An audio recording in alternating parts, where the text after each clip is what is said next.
Welcome back. Good to geek out. Kind of a good time to geek out. We're going to cover Invincible episode 8, the finale, the pinnacle of this crazy ass show we've all been watching on Amazon Prime. Editor San Antonio, can't wait to talk with my boys here. What's up, fellas? I'm the minority in a minority in a minority.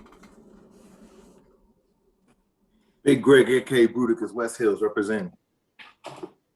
Kenny, Pomona, California, representing Pomona, California. Don't know why. Sugar free. Oh, that's the reason why. Okay, got it. You welcome. Boba Fresh out of San Francisco. No, I'm not mid-city. Represent San Francisco. No, I represent LA in San Francisco.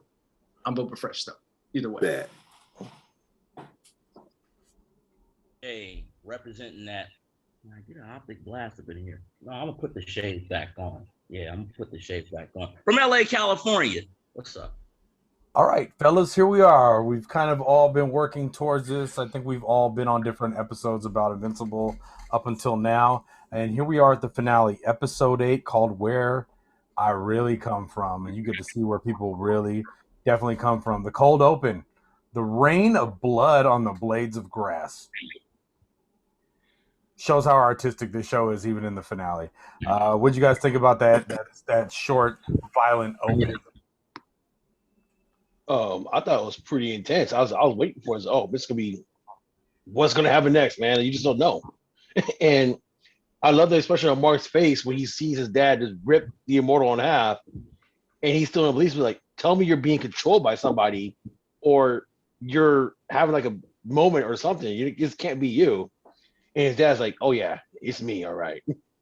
I thought that the cinematic aspect again is really on point. Them just starting with the blades of grass and the like worm's eye view, which is really interesting considering that he's saying we are bugs to him, like we are nothing. So like we're like looking up at God's raining down on us. What can we do? So I'm saying like the whole scene kind of reminded me of Planet Vegeta, honestly, because I mean they're a warrior race, and it's real apparent that they're a warrior race, and only the strong survive. I mean their ecosystem is like you got to be strong to survive. If they're weak, then they're gonna get you out of there, and that reminds me of the whole Dragon Ball Z thing, with Planet Vegeta. So that's my take from it, honestly. That's my only reference from it. What I like too about this flashback is the way it ends is Omni-Man trying to tie it back to Mark and telling him like this time has come to an end, and it's like what Straughter's been saying the whole time about how Omni-Man has always had this in the back of his head, assuming that they would become they would agree with whatever he was doing, and especially Mark because he's going to live as long as him, and he repeats that multiple times about his friends and stuff like that. The big thing I want to also touch on is that Omni-Man's planet and action, and this is what you just made me think of, Bruticus. It is a metaphor. It is an analogy for colonialism. It is an analogy for people with way more advanced, superior ability to inflict force and violence to get their way, and like colonialism, countries stretch themselves too thin and the Southeast Asia, the economic colonialism versus settler colonialism that you see in America or you see in South Africa are way different. The countries are stretched, their resources aren't the same. So you get one Viltrumite, you get one person going to Cambodia. You have the special forces in Vietnam going to Cambodia, like a small force that's going to go and expand into. So I think that there's an interesting concept of colonialism, especially with the fact that Mark is mixed. Again, as a mixed person, I'm always taking that aspect in. But the fact that Mark is mixed, and so it makes me think about. It makes me think post-Vietnam again about the kids that were born in Vietnam from American soldiers. It's true.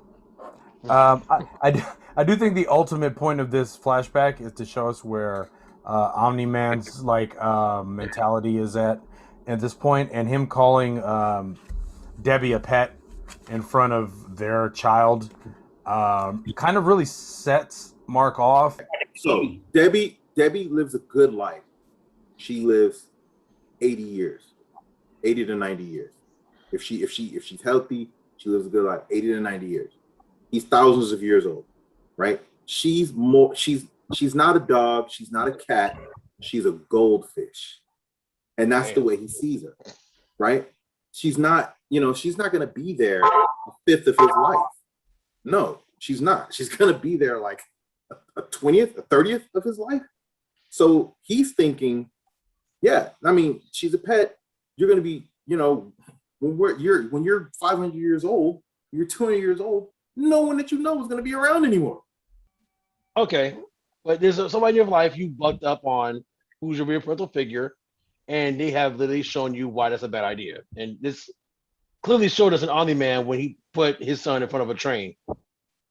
Like, just held his head there and just boom, done. I mean, he was doing more than just being a brute there.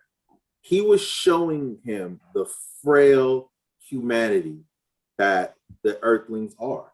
He was like, I want you to see and feel firsthand. Look, I'm doing this. A subway is coming full speed at your face. You're going to be fine with this. Look at all of the people that are getting taken out by this one simple act of me just holding you in front of a subway. I mean, he's trying to prove that point to him. Look, you're literally, not figuratively, you're literally getting a firsthand experience on how frail these people, this race, these Earthlings are compared to you. Right? I think what he's doing is what would be called tough love, except the fact Viltrumites don't know what love is. So I think that this whole like quote unquote lesson that he's trying to teach him is actually showing he has some level of humanity the whole time he's been on the planet. He's absorbed the fact that he stopped.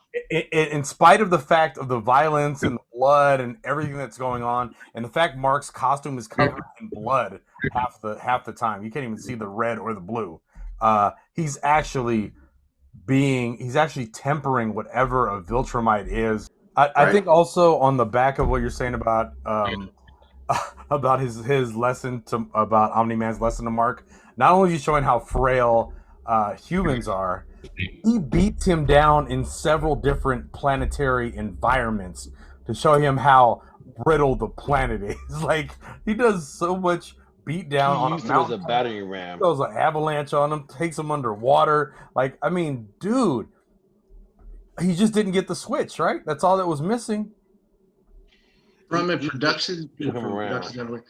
a artistic standpoint, it was actually really, really smart to throw him into the ocean because it cleaned the suit off. And it gave us a fresh start to get blood back on him. Yeah, it was hella red. There's a lot of blood on there. I want to say RIP to that one F-16 jet fighter pilot who thought he was going to survive this encounter. Wow. You know, he literally thought that, oh man, my day is over with. I can go home, get some R&R, all that shit. Omni-Man said, nope, that was a lie. No, he said you did all this just to see. You did all this just for him to die? Yeah. Stuck his hand through his damn stomach. I'm like, all right, man. You know what he did? Now or in 50 years, what's it matter? Yeah. When it came down to the whole baseball flashback sequence, it was like he had been on Earth for quite some time and he didn't see a point to being in his son's baseball game. So I guess it kind of he never had that experience of actually what Billy being the dad was. He always was out, pretending to save the planet or whatever he was doing, whatnot. He knew what he was going to do.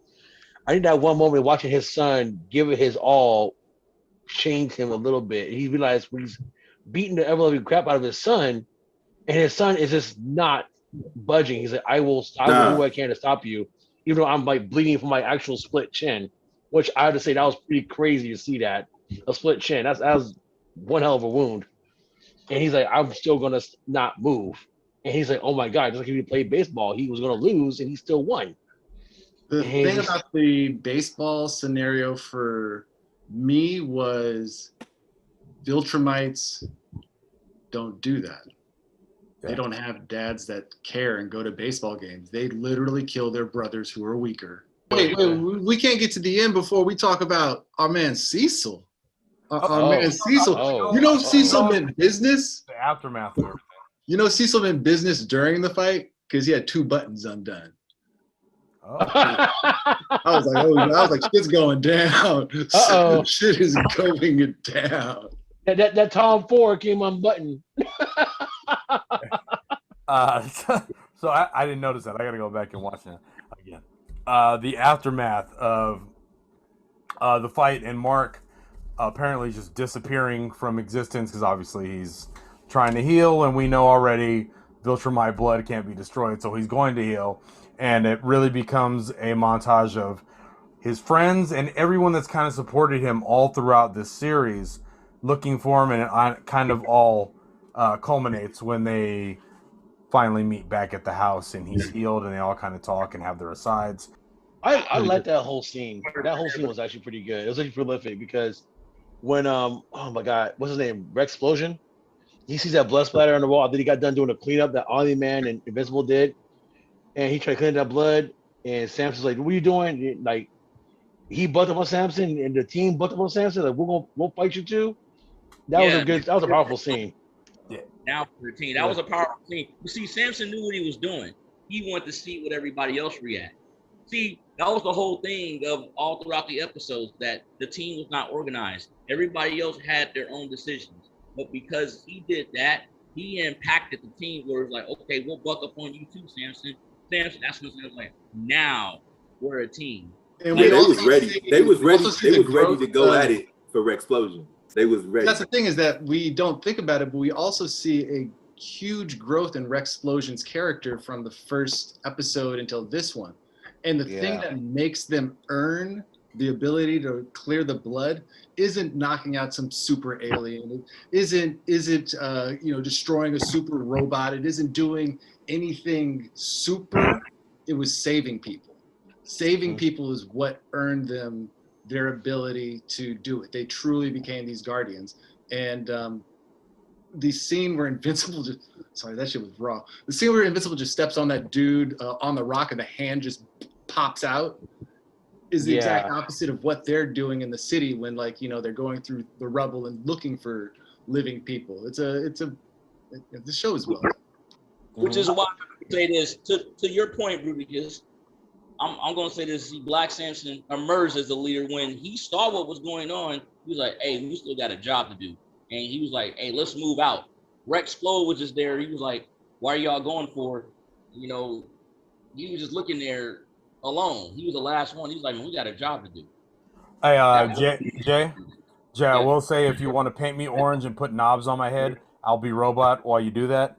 But on a side note, I did like. I just want to kind of go back to the little part where Mark's with all the friends and they go out, and then they kind of superimpose that over the Taylor and Debbie, kind of making amends and talking about everything that's happened. The Taylor drinking that Uncle Brown, dude. The Taylor survived, man. Who expected the Taylor to survive?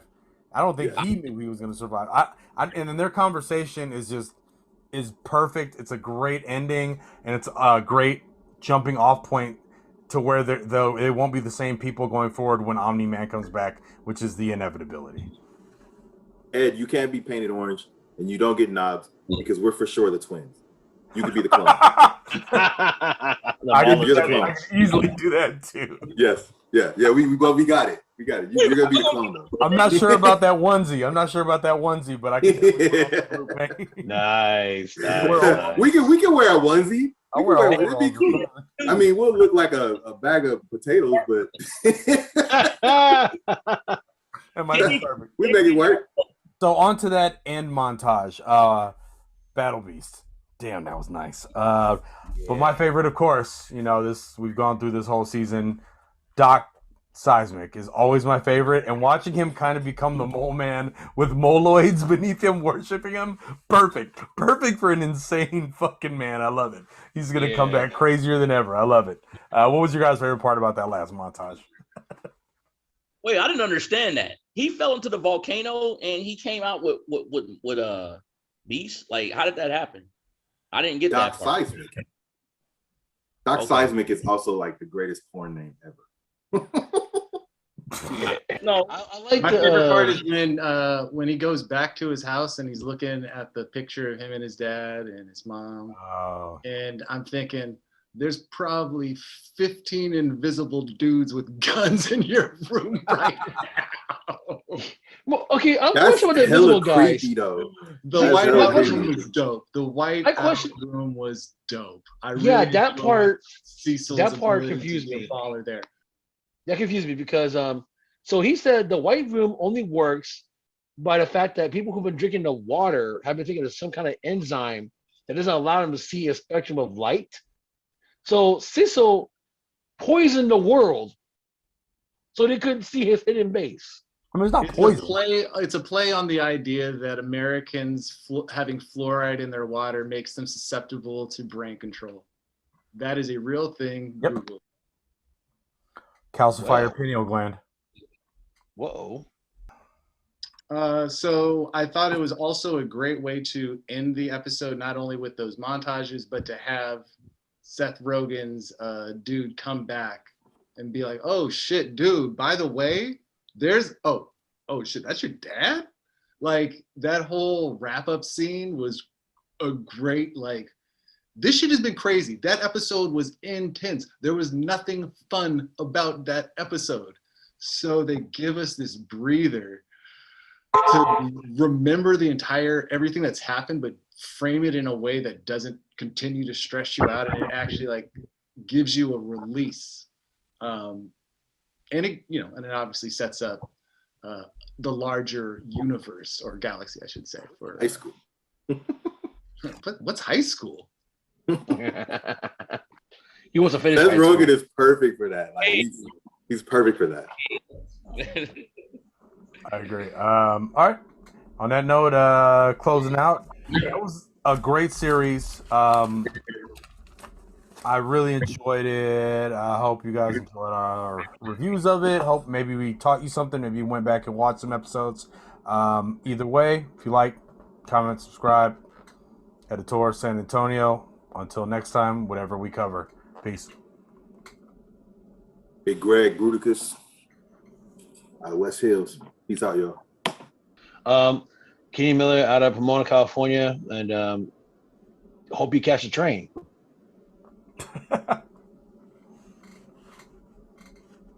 This has been Boba Fresh out of San Francisco. Thank you for joining all of us. Hope you geek out. Well, it's your boy Jay, and we from Los Angeles, California. I enjoyed Invincible. I can't wait to season 2. Those were Omni-Man colors. Oh, Nice. oh! On the Man's an Angels fan. All right, that explains a lot.